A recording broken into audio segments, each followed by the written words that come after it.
Maka kembali lagi bersama kami di DG Financial. Kali ini kita akan melihat apa yang bisa kami temukan di pengumuman kuartal ketiga saham Nobu atau National Bank Nobu. Jadi ini tentang Bank Nobu. Pada saat ini Bank Nobu pun masih masuk di Lipo Group ya. Artinya di bawah Lipo Group. Kita lihat di sini ada direktur utamanya yaitu Suhaimi Johan, kemudian ada direktur yaitu Hendra Kurniawan. Alamat kantor di Gedung Geraha Lipo, Jalan Boulevard Diponegoro, Tangerang, Banten. Kemudian kita lihat yang asetnya. Ini semua dalam bentuk rupiah. Kasnya kemarin tahun lalu ada sekitar 189 miliaran, sekarang menjadi 115 miliaran. Ada menurun agak cukup banyak.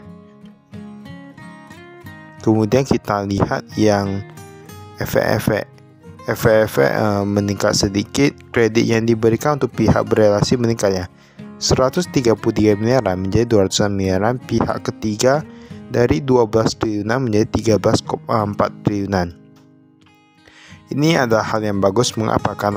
Karena kalau kredit yang diberikan itu cukup banyak atau meningkat, berarti pendapatan bunganya itu tentunya meningkat. Karena kalau mau dibilang bank itu dapatnya dari bunga. Nah, total aset dari 22 triliunan sekarang menjadi 24 triliunan. Berarti ada peningkatan aset. Kita lihat liabilitas simpanan nasabah. Nah, inilah salah satu alasan mengapa untuk yang bank itu liabilitas makin banyak makin bagus, karena simpanan nasabah ataupun simpanan bank lain, liabilitas dan lain-lain itu masuk di bagian liabilitas. Simpanan nasabah pihak berelasi sedikit menurun, tapi yang pihak ketiga ini meningkat nih dari 12 triliunan sekarang menjadi 13,6 triliunan. Nanti kurang lebih meningkat sekitar 1,5 triliunan uang dari masyarakat, kurang lebih gitu ya.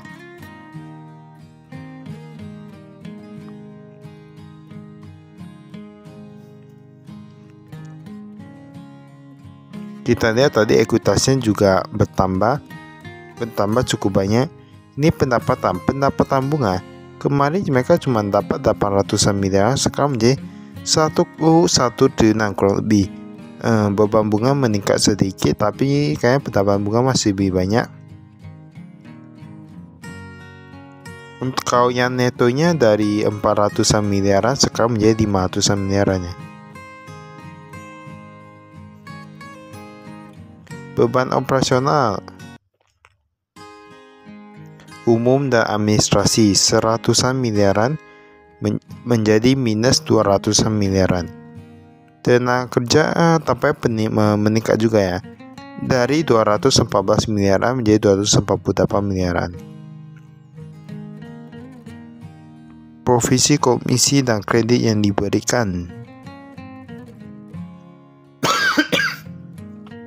tampaknya itu meningkat cukup banyak. Baru kalau kita lihat laba operasional dari 97 miliaran menjadi 129 miliaran. Artinya itu meningkat. Nah, ini yang penting, ini laba netonya. Laba neto dari 75 miliaran tahun lalu sekarang menjadi 100 miliaran. Berarti kan penghasilannya itu meningkat cukup banyak ya.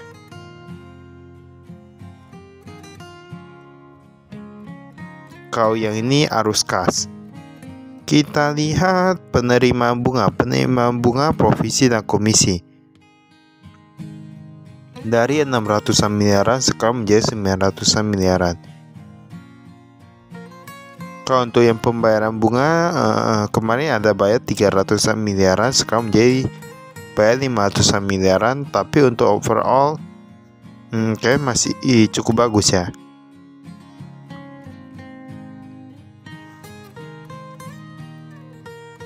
Kalau kita lihat perubahan aset dan liabilitas, simpanan nasabah seperti yang tadi, kemarin tahun lalu bahkan berkurang 400 miliar, sekarang meningkat 1,1 triliunan. Ini hal yang cukup bagus. Kemudian kalau kita lihat yang dari investasi minus 139 miliar, memang agak bukan dari tahun lalu, karena kita lihat pendapatan pada efek bahkan berkurang. Dari kemarin cuma mereka tahu 800 miliar, sekarang menjadi 500 miliar saja. Efek itu lebih bisa obligasi dan lain-lainnya.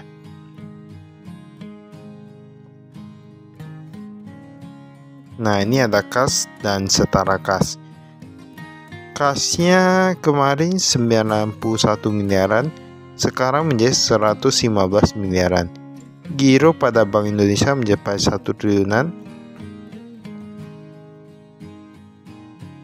Nah, di sini ada disebutkan juga untuk yang kantornya.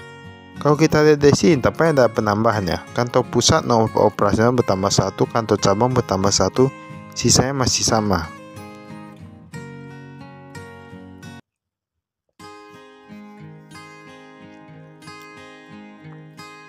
Lalu kita lihat Dewan Komisaris dan Direksi, tampaknya gak ada yang berubah. Komisaris Independen Prof. Adrianus Mooy, MSc PhD. Direktur Utama ada Suhaimin Johan. Direktur Keuangan ada Hendra juga ya. Nah, ini bahkan ada Direktur Teknologi Informasi dan Operasional Andrian Merawan Saputra. Komisaris ada Komisaris Independen.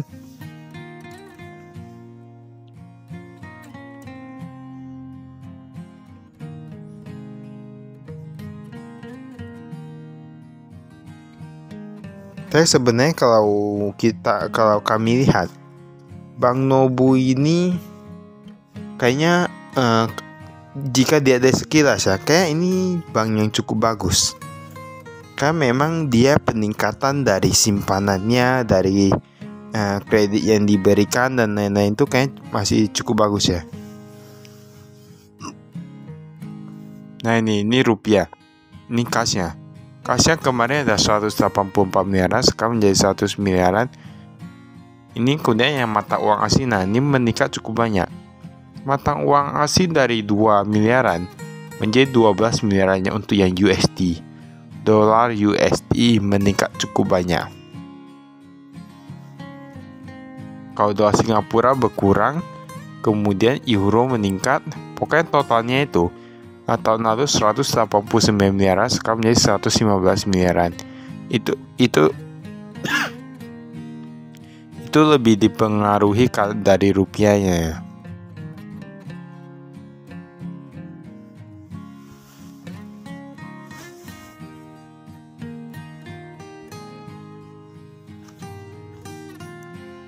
Kemudian kita lihat yang ini kita skip ya. Giro wajib minimum ini ada persentasenya.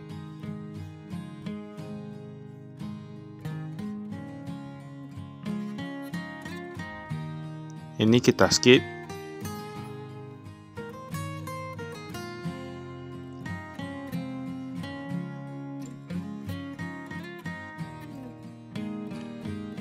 Penempatan pada Bank Indonesia. Mereka ada taruh fasilitas simpanan di Bank Indonesia kurang lebih 700-an miliaran. Pada tahun lalu sekitar 900-an miliaran. Term deposit Bank Indonesia juga meningkat 449 miliaran. Pada tahun lalu gak ada. Call money juga jadi ada di Bank Mayapada 100 miliaran. Term deposit Bank Indonesia untuk yang dolar USD berkurang. Jadi ini tampaknya nggak begitu signifikan ya, karena angkanya ada yang naik, ada yang turun.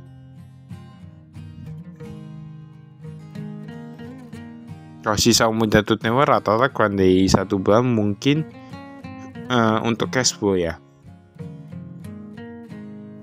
Nah, ini ada bunganya, fasilitas simpan Bank Indonesia dapat bunga berapa, term deposit ada dapat berapa, tapi tampaknya udah meningkat. Tahun lalu cuma sekitar 3%, sekarang menjadi 5%. Memang terkadang kalau bank-bank swasta ini ataupun bank umum itu memang dipengaruhi oleh bank sentral. Jadi mereka kalau mau tarik uang agak inflasi ya tinggal tarik uang aja. Nah, ini tampaknya ada penurunan nih. Obligasi pemerintah dari 1,1 menjadi 800-an miliaran.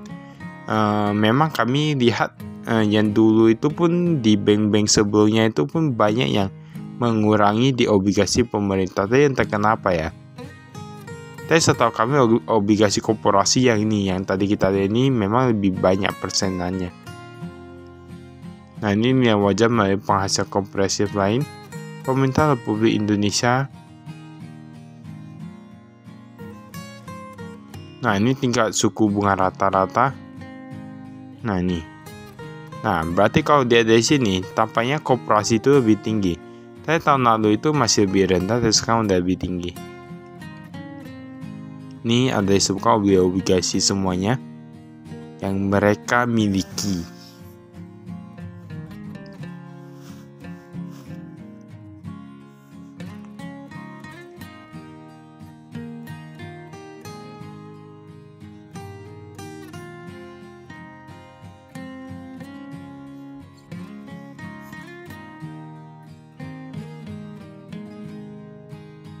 Ini berdasarkan sektor ekonomi, ini kredit yang diberikan.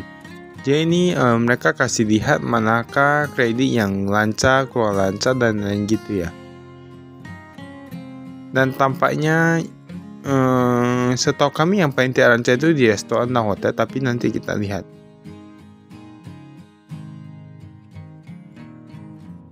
Nah, kalau di sini pendapatan paling banyak kayak masih yang di jasa.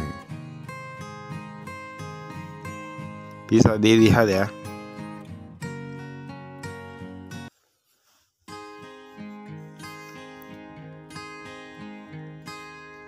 Nah, ini aset tetapnya. Ini bukan aset tetap, tapi ini yang dia kreditnya itu lancar atau tidak lancar. Jadi ini ada dijelaskan semua. Jika dia di sini, memang untuk yang perdagangan, restoran, dan hotel memang itu yang paling tinggi. Seperti yang kami katakan sebelumnya. Industri pengolahan juga yang masuk yang kedua, baru yang ketiga perdagangan. Itu yang paling tidak lancar. Berarti urutannya itu ada perdagangan, restoran, hotel, lalu industri pengolahan, lalu ada jasa. Itu yang utangnya paling gak lancar gitu. Mungkin entah karena macet atau gimana penerimaannya atau penjualnya ya. Kemudian ini jumlah kredit yang bermasalah mencapai 74 miliaran, pada tahun lalu cuma 50 miliaran, tapi jumlah kredit yang diberikan itu meningkat cukup besar, sekitar 1 triliunan dari 13,6 triliunan, dari 12-an triliunan menjadi 13 triliunan.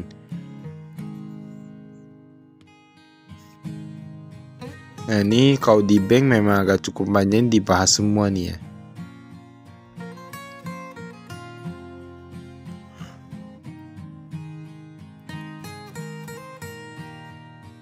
Ini berdasarkan jangka waktu.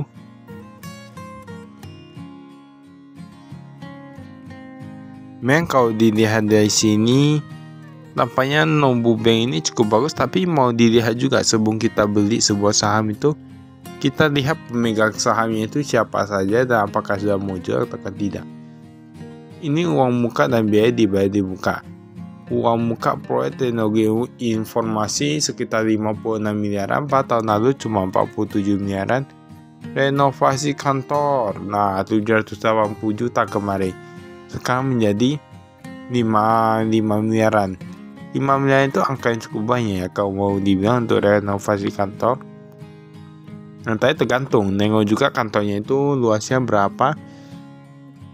Ini ada sewa gedung juga, sewa gedung menurun. Uang muka proyek teknologi informasi.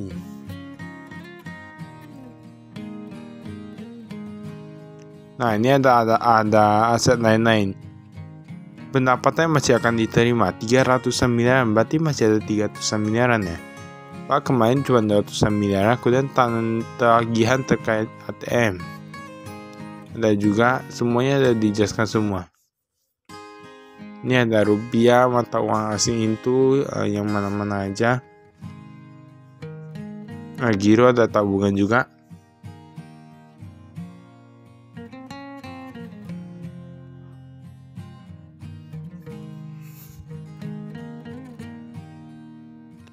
Nah, ini kita lihat nih. Simpanan dari bank lain.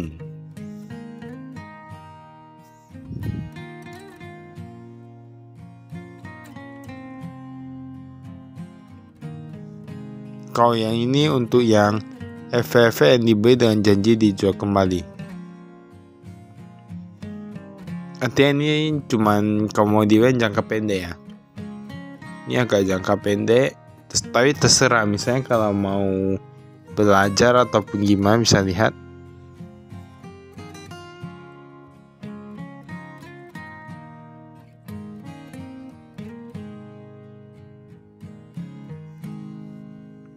Nah, kemudian kita lihat pendapatan operasional.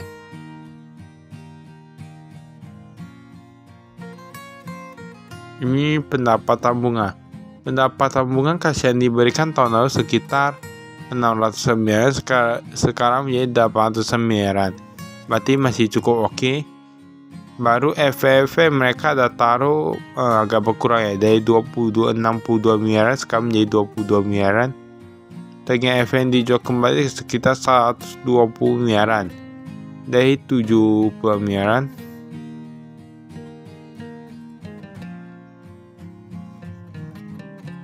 Nah, ini dijelaskan secara detail semua. Jadi untuk yang saham bank itu memang terkadang penjelasan itu begitu banyak. Misalnya kita ingin ambil simpel pun itu dipersulit ya. Pendapatan lebih kewarganegaraan. Nah, ini nih. Jumlah netonya dari 16 miliaran sekarang menjadi 34 miliaran. Jadi itu ada angka yang cukup besar, atau mau dibilang pun sangat besar nih.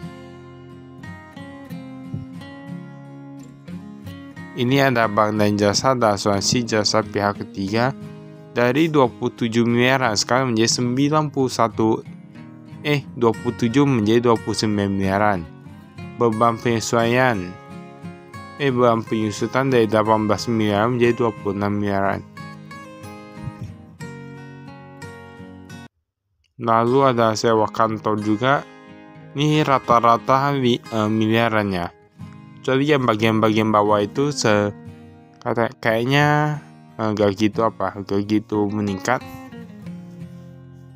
Beban tenaga kerja gaji pokok, nah ini tampaknya bertambah, ini cukup bagus ya. Gaji pokok bertambah. Imbalan kerja 6.650 agak berkurang imbalan kerja untuk yang tahun depan. Tahun ini kalau mau dibilang ini yang 2023, jadi anggap aja tahun depan 2024. Lalu ini ada gaji pokok 162 miliar menjadi 183 miliar. Ini cukup baik ya.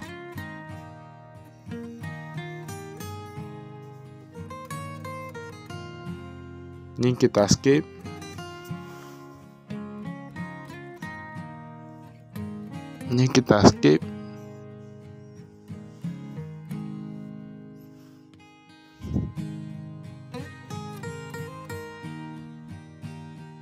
Ini semua ada dijelaskan juga pihak berelasinya. Semua sudah pada tahu kan pihak berelasi itu yang gimana. Nah, ini ada PT Multipolar, jadi banyak dalam satu grup yang sama gitu, masih ada hubungannya. Makanya dinamakan berelasi.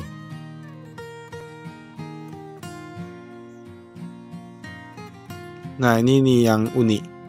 Pendapatannya untuk yang beban bunga, beban di bawah dan lain-lain ini kayak ini. Direksi kemarin cuma dapat 7 miliaran. Tapi tahun ini sekarang mereka mendapat 10 miliaran, artinya meningkat cukup banyak. Untuk Dewan Komisaris juga 1 triliunan menjadi 2 triliunan. Tapi yang pejabat eksekutif agak agak naik sedikit aja, 32 miliaran hingga 67 miliaran. Tapi memang betul lah. Oh, yang mesti maksudnya sorry. Pejabat eksekutif 86. Nah, ini direksinya nih.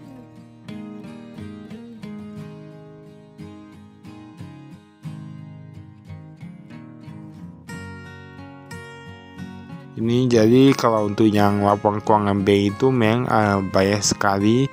Misalnya ingin mempelajarinya bisa lihat di bukunya ya. Di bukunya, lemarinya ataupun lain-lain.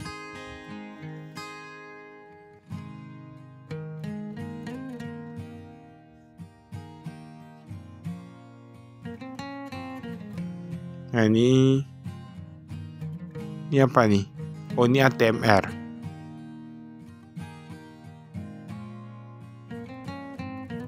Ini ada dikatakan 2022 melakukan perjanjian jual beli, tapi ini 2022 yang tahun lalu ya. pembiayaan ekspor Indonesia.